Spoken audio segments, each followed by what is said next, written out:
Dia kotorin hatinya dengan buruk sangka kepada bahkan mungkin orang tuanya. Bahkan mungkin itu adalah keluarganya. Tapi orang yang betul-betul berupaya menyempurnakan keimanannya, dia akan mendapatkan hatinya mutmain. Alhamdulillah, ahabba ila abdihi man arada tab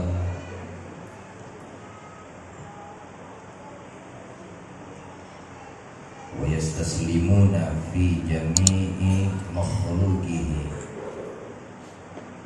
bima qaddarahu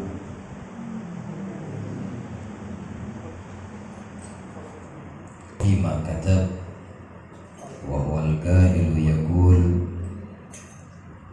yamhullahu ma yasha'u wa yuthbitu wa 'indahu ummul kitab. Wa usalli wa usallim ala sayyidil ahbab sayyidina maulana Muhammadin sallallahu alaihi wa ala alihi wa sahbihi wa man sara fi darbi wa anab. Syukur Subhanahu wa ta'ala yang menjadikan kita sekalian daripada golongan hamba-hambanya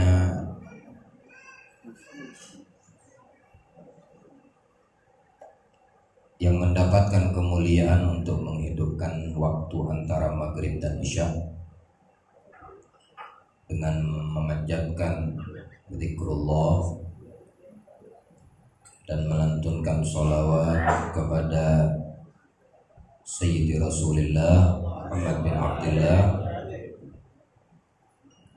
dengan harapan Allah Subhanahu wa ta'ala jadikan asbab perkumpulan kita ini kita mendapatkan kemuliaan di sisinya dunia wal akhirah. Jadi asbab perkumpulan yang mulia ini terangkatnya segala macam musibah, wabah, penyakit yang ada khususnya di kota Tarakan, di bumi Kaltara, dan di semua tempat-tempat yang di situ dikumandangkan la ilaha illallah Muhammad Rasulullah, menjadi asbab perkumpulan kita pada malam hari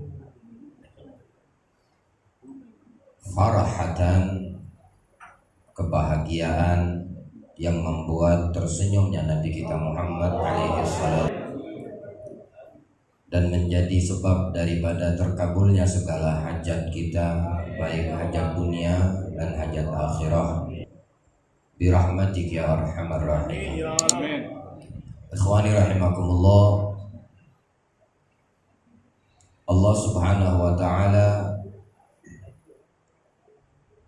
menjadikan semua yang terjadi di dalam kehidupan bukanlah satu kebetulan, akan tetapi sudah memang dirancang oleh Allah, ketetapan darinya yang bersifat azali. Yang ada yang kita dapatkan dan yang terjadi bukan satu kebetulan, termasuk perkuri, melainkan itu sudah tercatat dan ditentukan di dalam qadha dan qadar.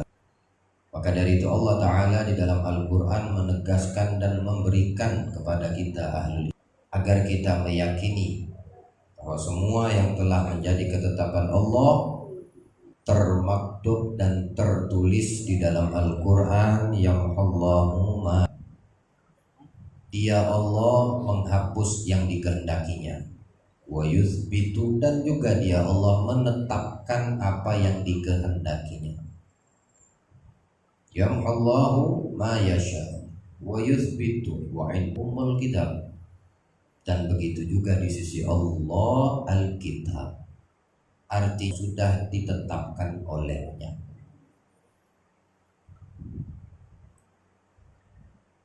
Ikhwani rahimakumullah, yang terjadi pada saat ini dan belakangan hari, belakangan bulan terakhir ini Ini pun kebetulan, melainkan semua sudah ditetapkan oleh Allah Ta'ala.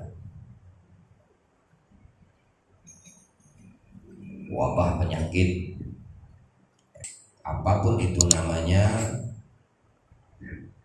yang memberikan nama adalah manusia, tapi menjadi ketetapan dari Allah Subhanahu wa Ta'ala sebelum itu didatangkan di tengah-tengah kita. Tapi orang yang beriman di dalam menyikapi hal-hal baik yang masuk akal ataupun yang tidak masuk akal, yang tampak atau yang tidak tampak, berbeda dengan orang-orang yang tidak memiliki iman kepada Allah. Soal mendapatkan anaknya meninggal dunia, berjalan di situ ketetapan Allah. Sudah waktunya, umurnya selesai ini, lalu Allah ambil roh dan nyawanya, maka dia dikategorikan meninggal. Tapi orang yang beriman menyikapi ketetapan ini, yang ini adalah qada wal qadar. Ada yang ada yang tidak bisa terima, ada yang sabar menerimanya, ada yang tidak bisa sabar di dalam menerima ketetapan Allah. Namun di atas itu semua ketetapan tetap berjalan. Tidak orang yang sudah meninggal bisa dihidupkan lagi, tapi kalau orang yang meninggal pada derajat yang tinggi di sisi Allah. Tapi orang yang meninggal dia tidak terima ketetapan Allah, baginya dosa yang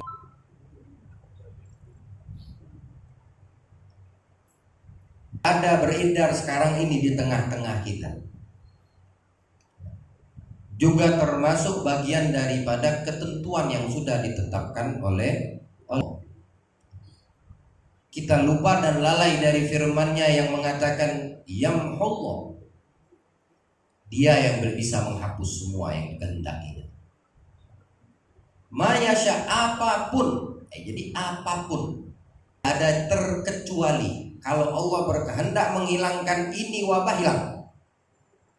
Kalau Allah ingin menetapkan ini wabah masih ada, ya masih ada. Wa yuthbitu, sudah ditetapkan sama Allah. Wa indahu ummul kitab, semua itu sudah tercatat di Lauhil Mahfuz. Mau Anda lari kemana, mau Anda sembunyi di mana, mau Anda menghindar dengan cara apapun, umpama ketetapan itu sudah ada di dalam garisan dirimu, maka itu yang akan terjadi.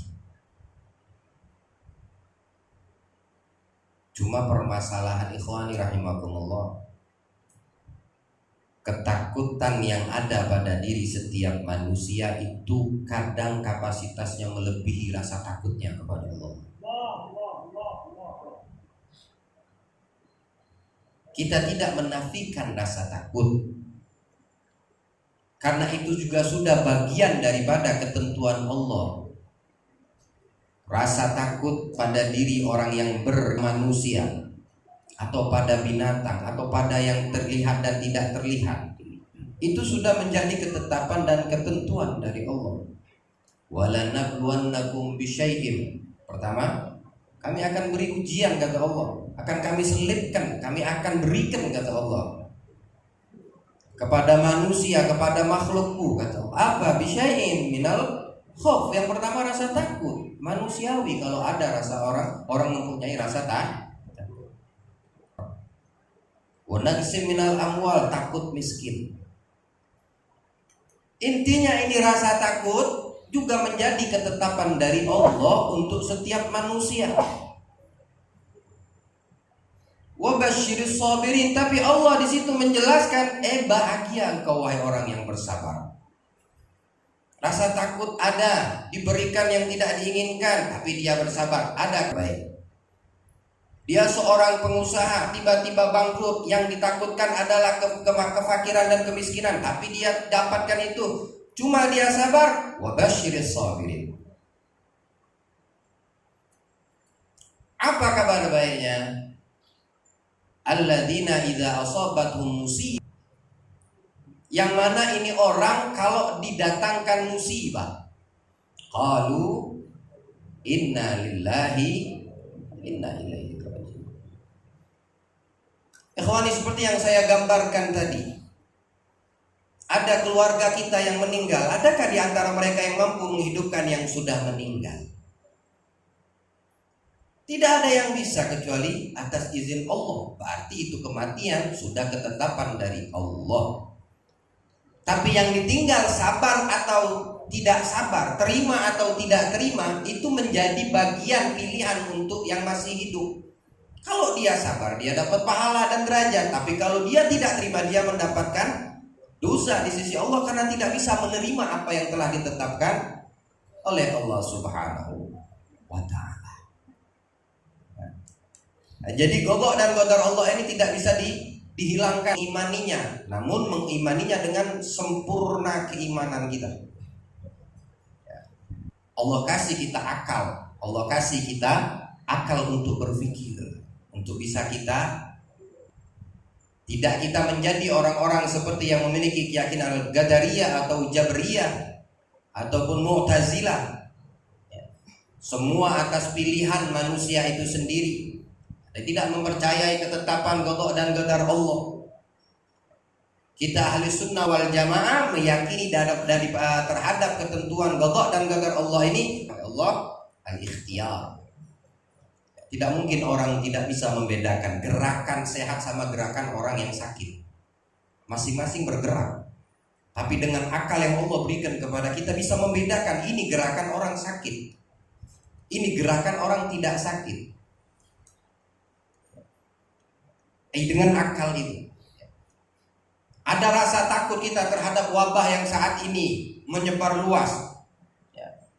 Yang saat ini berada di tengah-tengah kita, mungkin bahkan ada di dalam diri kita saat ini. Itu ada, itu manusiawi.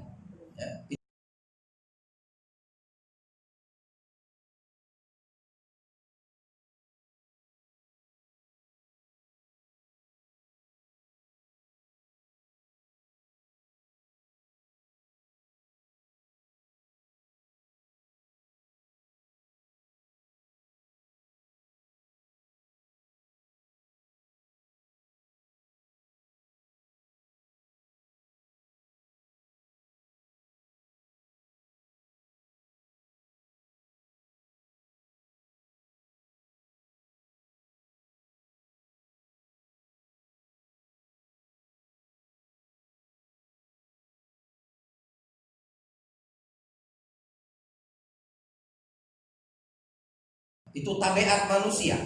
Karena sudah Allah berikan itu rasa takut di dalam setiap manusia, setiap yang berjawa, setiap daripada makhluknya. Tapi yang tidak boleh ada pada diri dan hati orang yang beriman mengalahi rasa takut itu kepada Allah Subhanahu wa ta'ala. Ikhwani, yang kita takutkan la yadur wa la yanfa. Semua yang ditentukan yang diciptakan oleh Allah itu tidak mendatangkan mudarat wala manfaat, apalagi yang seperti saat ini merajalela. Ya, yang saat ini ditakuti oleh setiap orang manusia. Yang dengan itu kadang-kadang antara satu dengan yang lain timbul rasa buruk sangka. Fulan batuk di depan dia langsung dia buruk sangka. Fulan bersin di depan dia langsung dia buruk sangka. Dia kotorkan hatinya. Dia kotori hatinya dengan suudzon kepada ikhwannya. Tuma'nina, yastaslim, berserah kepada Allah Subhanahu wa ta'ala. Dengan di sisi lain dia tetap berjaga-jaga karena akal yang Allah muliakan untuk kita bisa. Allah memberikan akal untuk kita memilih. Anda pakai masker itu pilihan. Anda sering cuci tangan itu pilihanmu. Anda menjaga jarak itu pilihanmu. Ini adalah ikhtiarnya kita untuk kita berjaga. Tapi jangan sampai itu ikhtiar dan pilihan kita menjadikan sebab kita berburuk sangka kepada orang yang ada di sekitar kita. Jangan sampai itu menjadi sebab kita kotor punya hati kita. Ya kalau memang udah ketetapan dari Allah, apa yang mau dibahas? Apa yang mau dibicarakan? Sunnah wal jamaah tidak tawakal 100% seperti itu. Ya. Semua adalah diatur sama Allah. Semua sudah ditentukan oleh Allah. Aku melakukan perbuatan maksiat, sudah ketentuan Allah mewajibkan kau untuk bertobat dan itu pilihanmu.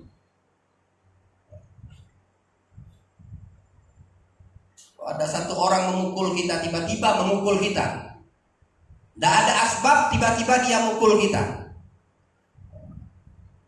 Terus tidak ada perlawanan dari kita atau untuk membela diri kita, atau ada timbul harakah untuk membalas yang memukul.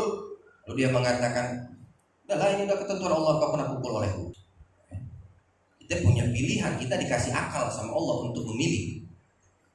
Kita dikasih akal sama Allah untuk menetapkan satu ikhtiar. Dan menetapkan, memilih, melakukan, bahkan gerakan itu bagian daripada qada dan qadar. Bersamaan dengan itu ketentuan Allah dan ketetapan Allah tetap berjalan. Jadi yang kita garis bawahi daripada perkumpulan kita pada malam hari ini, jangan sampai rasa takut yang ada melebihi rasa takut kita kepada Allah. Tidak boleh ada sesuatu apapun untuk orang-orang yang beriman kepada Allah dan Rasulnya Muhammad, sisi ketakutan yang merupakan tabiat manusia melebihi rasa takutnya kepada Allah. Tapi untuk engkau berjaga-jaga silakan. Seperti engkau melindungi dirimu, jasadmu, tubuhmu daripada hal-hal yang tidak diinginkan. Kau menggunakan kendaraan, pakai helm, itu adalah pilihanmu untuk menjaga keselamatan kepalamu. Itu adalah pilihanmu.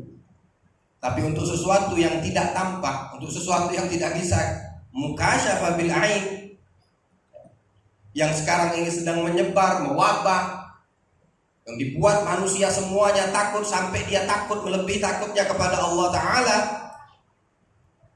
Ikhtiar kita juga harus ada dengan apa? Dengan wiridan, dengan bacaan, dengan zikir kepada Allah. Salah satunya dengan sholawat kepada Nabi Muhammad SAW. Ya. Tidak ada yang lebih sempurna dari apa yang sudah ditertibkan oleh kita punya aslafun salihun, daripada ulama-ulama sunnah wal jamaah atau guru-guru kita yang sanad mereka nyambung kepada Nabi Muhammad. Seperti mereka mengajarkan kepada kita untuk melindungi dengan apa yang kita niatkan. Ba'da zuhur kita membaca Hizbun Nasr, Hizbul Bahar. Ba'dal asar kita membaca Hizbun Nasr. Bainal maghrib wal isya kita dawamkan Ratibul Haddad. Ba'dal isya Sakron. Qablal maghrib kita membaca Wirdul Latif lil Imam Al-Haddad. Ba'dal fajr Wirdul Latif lil Imam Al-Haddad. Semua itu adalah hisnul hasin, benteng yang membentengi setiap pembacanya, nur yang mengelilingi apa, siapa dan apa, di mana yang diniatkan olehnya. Dari apa? Baik itu yang tampak atau yang tidak tampak. Menjauh daripada wirid-wiridan, sholawat kepada Nabi Muhammad SAW, dari nur yang melindungi dan mengelilingi dirinya. Semakin dia istiqamah berzikir, memiliki wirid, maka semakin tebal itu cahaya yang melindungi dirinya. Dia niatkan untuk melindungi keluarganya, insya Allah nur itu semakin tebal untuk yang diniatkannya. Dia niatkan untuk ruang lingkup rumahnya menjadi benteng dan tameng untuk yang diniatkannya. Karena sesuatu yang tidak tampak, ya. Tapi semua itu apa yang disampaikan oleh mereka, yang disusun oleh mereka, memiliki ganjaran kemuliaan sebagaimana yang disampaikan oleh Nabi Muhammad SAW. Kadang kekurangan kita di sini. Kekurangan kita di sini. Kurangnya kita dengan wirid, kurangnya kita dengan bacaan, atau kita tidak istiqomah wirid-wirid yang telah didatangkan dan disusun oleh para guru-guru kita. Lantas takut itu terus timbul kepada diri kita. Dimanapun kita mau ke sana takut, mau ke sini takut, duduk sama ini takut, mau silaturahim takut. Tinggal sudah tidak lagi serumah sama orang tua, kedapatan ibu dan bapak kita batuk, buruk sangka dan takut. Tak seperti itu orang yang beriman. Semua ditetapkan oleh Allah, tidak yang meleset dari ketentuan yang telah ditetapkan oleh Allah. Tapi tidak boleh yang menjadi ketakutan bagi setiap manusia melebihi rasa takut kita kepada Allah Ta'ala. Ini yang perlu kita garis bawahi. tetap kita berjaga, tetap kita antisipasi. Ini diri kita, kuatkan iman kita, batin kita. Nah, Imam Abdurrahman As-Segaf mengatakan iman laisa lahu wirid. Orang yang tidak punya pegangan setiap hari, tidak punya bacaan, tidak punya wirid, tidak ada bedanya. Tidak ada bedanya dengan monyet. Tapi orang yang mempunyai wirid, dia tahu habis sholat ini, dia tahu habis sholat ini yang dibaca. Dia tahu waktu antara maghrib dan isya. Dia tahu habis sholat subuh ini yang dibaca. Dia bisa mengatur umur, memberikan mendatangkan keberkahan untuk umurnya. Maka dia menjadi hamba-hamba Allah yang lama. Maka tidak orang yang tidak mempunyai bacaan, yang tidak mempunyai wiritan, yang tidak mempunyai di dalam keseharian, tidak ada bedanya dengan kera. Waman laisa lahu adab. Dan beliau melanjutkan, orang yang tidak mempunyai adab tidak ada bedanya dengan beruang. Lam yata'addab bil ulama fahuwa khusran. Dan kalau tidak ada yang beradab di hadapan para ulama, maka ini gambaran orang yang merugi. Mudah Allah muliakan kita, dan Allah jadikan perkumpulan kita ini asbab dari semua yang tidak kita harapkan dan kita inginkan, khususnya di bumi Kota Tarakan ini, insyaallah. Barakah sholah ala Nabi alaihi salatu wasallam, yang menjadikan nur yang terus berpancaran, yang terus mempertebal daripada keimanan kita, pribadi kita, dan menjauhkan dari semua hal-hal yang tidak kita inginkan, sehingga berjalan waktu dan umur kita dalam keadaan hati kita mutmain, dalam keadaan hati kita tenang, dalam keadaan hati kita tidak punya kedengkian dan buruk sangka kepada pun. Birahmatik ya arhamar rahimin. Allahumma inna nas'alukal afwa wal afiyah wal mu'afat wal muslimin wa jamil hadirin wal hadirat wa sahibul wad. Allahumma inna firatak awsa' min dhunubina wa rahmatak arja' indana min a'malina. Ya Allah biha ya Allah biha Allah bihusnil khatimah. Rabbana atina fid dunya hasanah wa fil akhirati hasanah wa qina adzabannar. Sallallahu ala sayyidina Muhammadin wa alihi wasallam. Alhamdulillah rabbil alamin wal 'afwu. Ya Rabbana